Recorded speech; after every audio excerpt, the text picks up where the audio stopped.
n'umukene ucusa n'Imana na Yesu namwe muyera baje mu mutunzi murasa bakuje urutize bakongera bakaza mu wize muragize murasa none ivyo bibazo bivahe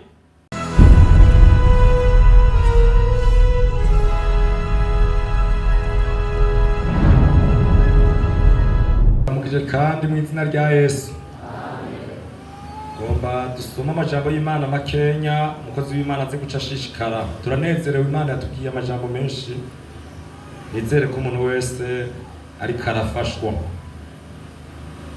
ibya Kaisari mu bihende iby'Imana mu bihende muri iyi minsi ari gucanganya ibintu twarose umwanya ukwiye aya majambo rero turonka nayadushoboza kumenya ibyo dukwiye gushira ku umwe cyangwa dukwiye gufatira umwanya no guha umwanya ibyo ari byo. Dore Yesu araza vuba turasiguriwe bikwiye nizere ko umuntu wese Imana ikamwigisha. Dusome amajambo y'Imana Musiguzi igitabo cy'Umusiguzi igice c'9 duhera ku murongo wa 12 dushitse kuri 15. Gomba ndasomere hamwe kugira ngo cende yavuga ko bikenya duce dusenga. Dusome Umusiguzi igitabo cy'Umusiguzi 9 duhera ku murongo wa 12 tugeze ku 15. Kuko abantu batazi igihe cabo namba nkuko amafi afatwa n'urusenga rw'ubugesera kandi nkuko inyoni zifatwa n'umutego uko niko abana b'abantu bafatwa n'umutego w'igihe cy'ubugesera kibaguye ko giturumbuka. Kandi nabonye munsi y'izuba ubwenge muri ubu buryo kandi bwambereye igikomeye. Habaye igisagara gitoya kirimo abantu bake maze haza umwami ahambaye aragitera arakiziguza akirundira ibigunguzi binini bigikikije. 15. Maze muri co habonekamwo umworo w'umunyabwenge. Umworo ameze gute? Umunyabwenge arokoza nyagisagara ubwenge bwiwe yamara ntihaba hakigira umuntu yibuka wa mworo. Tuje mu vyakozwe n'intumwa.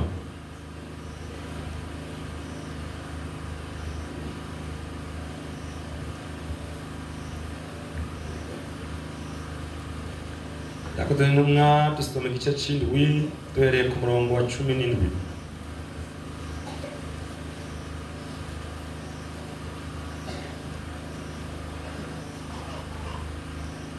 Reka dusome mu izina rya Yesu tushaka kugeza ku murongo wa 25.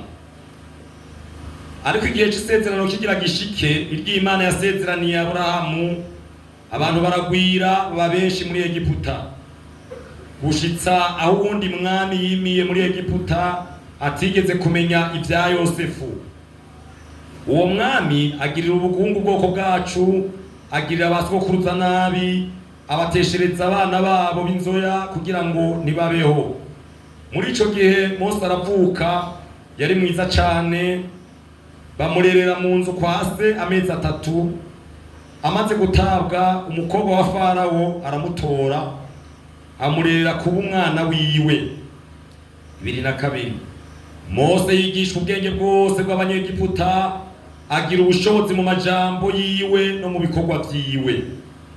Maze ariko aramara imyaka 40 avutse haza iciyumviro mu mutima wiwe cyo kugendera bene wabo w'Abisirayeli. Abonye umuntu agirirwa nabi aramutabara ahora iyo mpahazwa yica wa munyegiputa.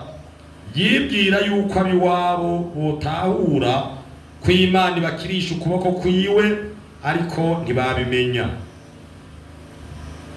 Kuvayo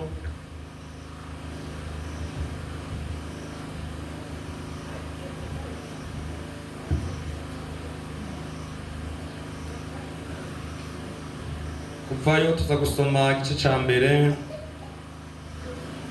dusoma umurongo w'8 kugeza ku murongo w'10. umurongo w'umunani kugeza ku murongo w'icumi avuga ngo nuko muri Egiputa hima uwundi mwami atigeze kumenya ibya Yosefu, maze abarira abantu biwe ati raba Abisirayeli bahindutse ihanga rituruta mu bwinshi, riturusha n'inkomezi 10. Enda tubaronderere inama imeze gute? Inama y'ubwenge, kugira ngo boye kugwira bakazohava bifatanya n'abansi bacu, haramutse habaye intambara bakaturwanya bakava muri iki gihugu. Daniyeli, murambigwe Daniyeli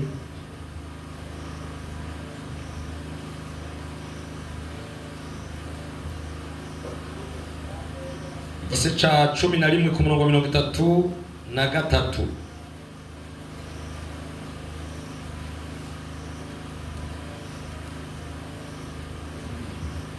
Daniyeli igice ca 11 ku murongo wa 33. Kandi abari niki? Kandi abari n'ubwenge bo mu bantu bazokwigisha benshi, ariko bazokwicwa n'inkota n'umuriro no gushumikwa no kubinyagano kumara igihe. Reka dusome harya mu butumwa bwiza uko bwanditswe na Yohana 14 ku murongo wa 23.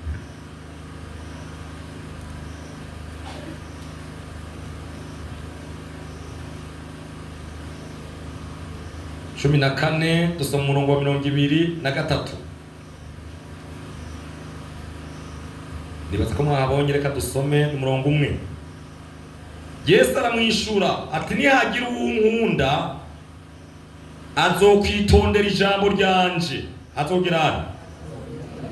Azokwitondera ijambo ryanje, kandi data azomukunda, maze tuzoza kuri we dukora iki?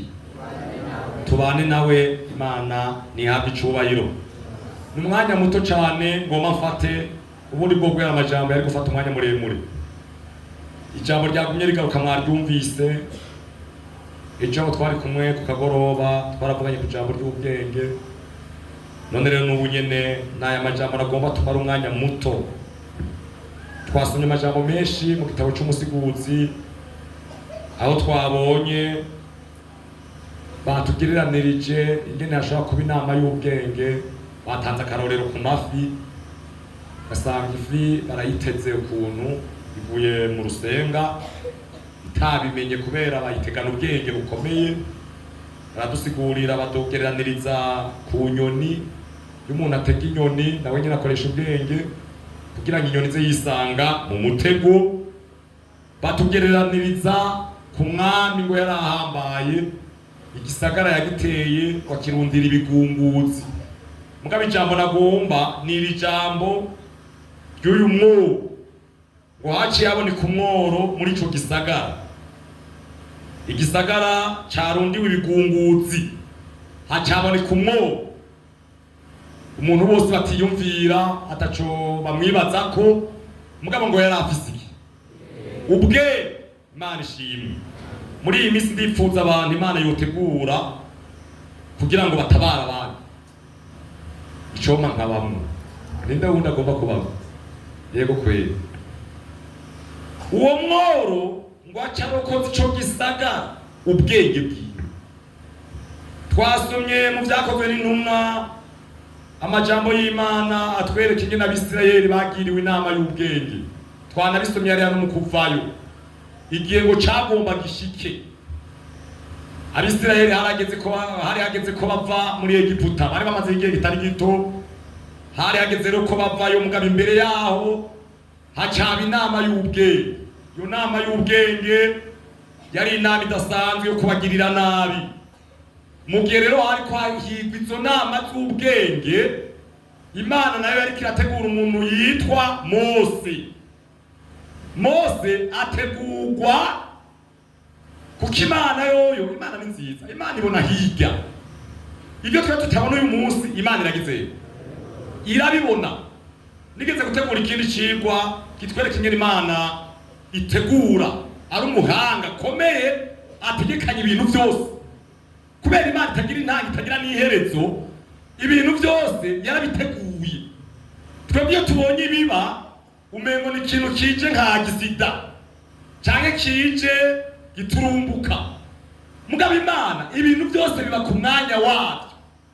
Imana yari izi yuko Abisirayeli hazogera igihe bakagirwa inama y'ubwenge. Muca mwibuka Mose ngene yabayeho, yavutse mu gihe hari itegeko ryo kwica abana. Mugabo arazigamirwa ahantu hari hagoye, mu rufunzo n'ahantu hagoye. Ahantu hagoye n'inzoka zari kumurya n'ibindi bikoko biba mu ruzi byari kumurya, ingona ibindi. Mugabo Imana imuzigamira aho nyene, kubera Mose yaraje ari nk'inyishu ku Bisirayeli. Ijambo ry'Imana ryatubwiye ngo Mose aca yigishwa ubwenge bwose bw'Abanyegiputa. Imana yari kiramutegura, muri we vyarimwo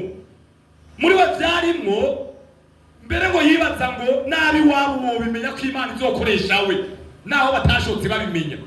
Imana yari yabiteguye kera, itegura Mose kugira ngo izi nama z'ubwenge nizagajura hazobe hariho umuntu Imana yateguye izokoresha kugira ngo abantu b'Imana barokoke.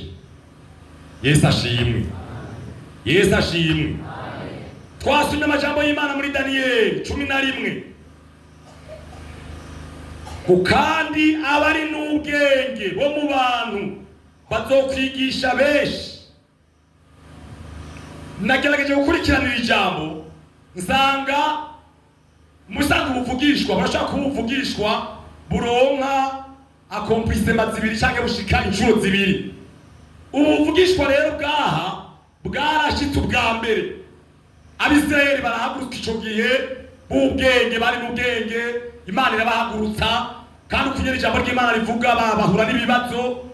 Mugabo kandi ubu buvugishwa turanaburindiriye, nibaza ngera ngo ni muri iki gihe cyacu aho Imana ikeneye guhagurutsa abantu bari n'ubwenge, ngo bari n'ubwenge bo mu bantu. Ndabikwifurije mu izina rya Yesu. Bene data, twagira ubuntu iyo dufata umwanya wo kubangadura, iyo dufata umwanya wo kwiga ijambo ry'Imana, tuba turiko turiyumvira ejo ngene hazoba hameze. Tuba twifuza abantu Imana itegura bagiye guhangana n'ibihe. Nta mwanya ngira ngo bagiye babicako, twari kuduga tukavuga n'ibihe tugiye kwinjira mu vyarivyo tuza twana bitanguye. Bikeneye abantu bateguwe n'Imana nk'uyu mwo, mbere bagategurwa mu ibanga. Imana ikabategura mu ibanga, bagategurwa bakiga amashure, mbere bakiga menshi. Mugabo Imana ibona muri bo kuzotara. Imbere ni habi. Jewe ko ndiyumvira imbere nzigara ndemeshwa n'Imana gusa. Hari igihe mpora ndavyumvira ndiko ndigisha cyangira ubuntu n'Imana, ikicigwa ko ndakunda kucigisha cyane. Mwene data reka tubwira ibitwereka yuko Yesu aje vuba. Kurana Abayisirayeli uri kuraba ibya modernisme, mondialisation, ibiki biko byategura umuzo wa Antikristo. Uri kuraba ingene ko byashika muri dukomeye. Uri kuraba abatugwanya ingene bipanze biteguye bidasanzwe. Uri kuraba ibyo bariko barakora n'amahangiro yabo, babishiramwe uburyo, babishiramwe amahera, babishiramwe umwanya wavyo. Mbere kindi ngo bahuze inama. Ugacuraba muri iyi myaka yacu ingene Satani ariko aratandukanya abantu bateza guhuza inama. Ugasanga abarimu babiri bakorana, umwe araba hari uwundi araba hari, abasangiye kohari bamwe bakaraba hari abandi bakaraba hari, abasenzi basengana. Muganga tugwanya bo bahuza inama, batunaho dukora iki kugira ngo bari abantu tubashikire. Ubu naho dukora iki kugira ngo dufute kumenya Imana. Ubu naho dukora iki kugira ngo tuzimye umuriro. Ikibabaje ugasanga nabo twaziga ko ari bo bogiye imbere mu gutegura abantu, ugasanga nabo nyene bahavuye bafatwa n'iyibwe. Satani akabagira ibikoresho jewe narumvise kuri uyu mugoroba w'umwanya muto cyane ko Imana ikwiye kudufasha umuntu wese akumva akavyiyumvira nk'uku kwa Mose ko ari Imana igomba gukoresha ngo abantu batabara. Nongeye kubikwatura ko mu izina rya Yesu. Reka soma umurongo umwe mu gitabo ca mbere c'ivyo ku ngoma 12 umurongo wa 32. Abazimana yabo bazokomera, nibamara gukomera bakora ivy'ubutware. Abazimana yabo bazokomera, nibamara gukomera bakora ivy'ubutware. Zimana yabo bazokomera, nibamara gukomera bakora ivy'ubutware. Abazimana yabo bazokomera, nibamara gukomera bakora ivy'ubutware. 12:32 avuga ngo abo mu Bisakari bazi ubwenge bwo kumenya ibihe. Bazi ubwenge bwo kugira bwo kumenya ibihe, bakongera bakagira bakamenya n'ibyo Abisirayeli bakwiye gukora. Bara bakuru 200 bazananye n'abandi biwabo bagaba. Imana ishimwe. Bazi ubwenge bwo kumenya iki ibihe. Muri iyi minsi abantu baritiranye ibihe. Ndumva mu mutima nifuza abantu Imana yokora ku mitima bakamera nk'aba Abisakari, wari umuryango umwe mu miryango 12, ngo bari bazi ubwenge bwo kumenya ibihe. Urashobora kuba mw'ishengero utazi ibihe, ikibabaje cyane ukaba n'umukozi w'Imana utagize bariko baragwira. Jewe sinzigere bariko batudugana kuri altar ngira ngo n'ugusamara twarasamara batazi. Nugiye kuzobakura ngaha tukabasubiza n'agahanga kuduga baraduga tuba twicaranye bakamba agakote kuko nakambaye n'agakaruvati agashira. Mugabo kumukura yarahashitse atazi ibihe. Imana ni rirerire, mwe muyira nari basiguriye mu izina ryawe. Turabakeneye muri mwebwe abantu bazi ibihe. Imana igakibabwira n'icyo bakwiye gukora kugira ngo abandi batabara. Nta makuru inkota zirimo mugabo n'ibisanzwe, inkota n'ibisanzwe. Muri iyi minsi n'ukwemerana tukemerana bitewe n'ibi nyine.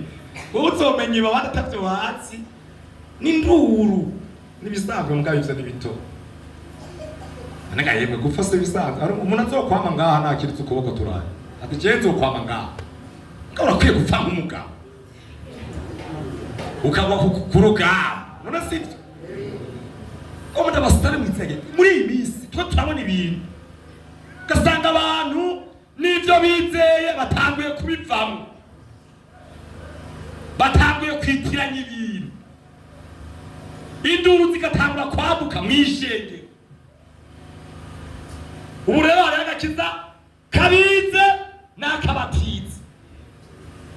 Urumva rero hari umuhemu yera wabize n'uwo abatize. Ivyo bintu mugabo je nahise ko hari mwemwe imwe, Imana imwe na Yesu. Yesu yavuze ngo tuzoca tuza tube muri uwo muntu. Amen. Imana na Yesu namwe muyera bakuje muri umukene. Ucusa n'Imana na Yesu namwe muyera baje mu mutunzi murasa. Bakuje muri urutize. Bakongera bakaza mu wize muragize. Murasa. None ivyo bibazo bivahe. Imana ifata abantu, turagomba Imana abantu bameze nk'urya mworo. Basambura amanama abantu bakibera amahoro. Bibiliya nta yindi izokwandikwa niyirya, naho abamondiyalisite bayiviriye hasi niyi.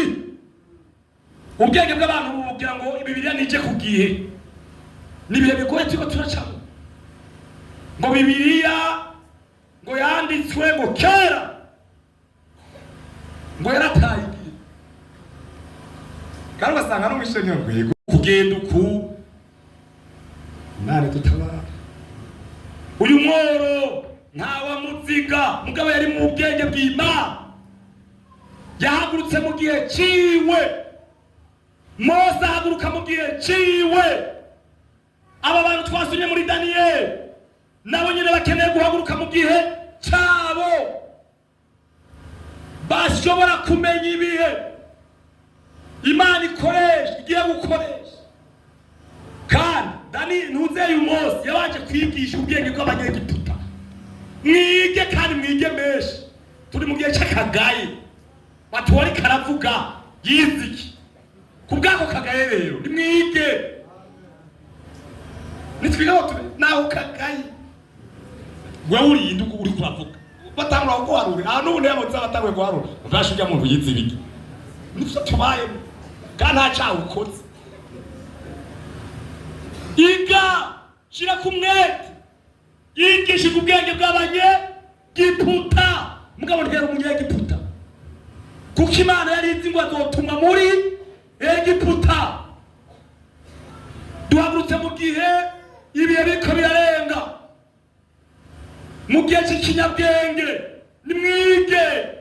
Mwige cyane, mubibone mu ntumbero y'Imana, kugira ngo Imana ikibashira mu ubwenge burengeye bwa wundi mwiga. Abagize ubwenge bo mu bantu Imana igomba kubahagurutsa. Amen. Igomba kubahagurutsa kugira ngo bahaguruke, bahangane n'ibihe, bahaguruke bari mu bwenge bw'ijuru, bahaguruke Imana yabayishuriye. Urumva Imana na Yesu banamwemera bazoca baza muri twebwe, tuzoja tuba abanyabwenge bakomeye. Ubwo bwenge bw'ijuru budusanga n'ubundi bwenge bw'isi, hanyuma Imana iduhishuriye ivyo twokora. Yesu abahezagira, abavyifuza haguruka ndabasengera. Mana, mu izina rya Yesu iri jambo turarisengeye. Turagomba abantu bameze nk'uyu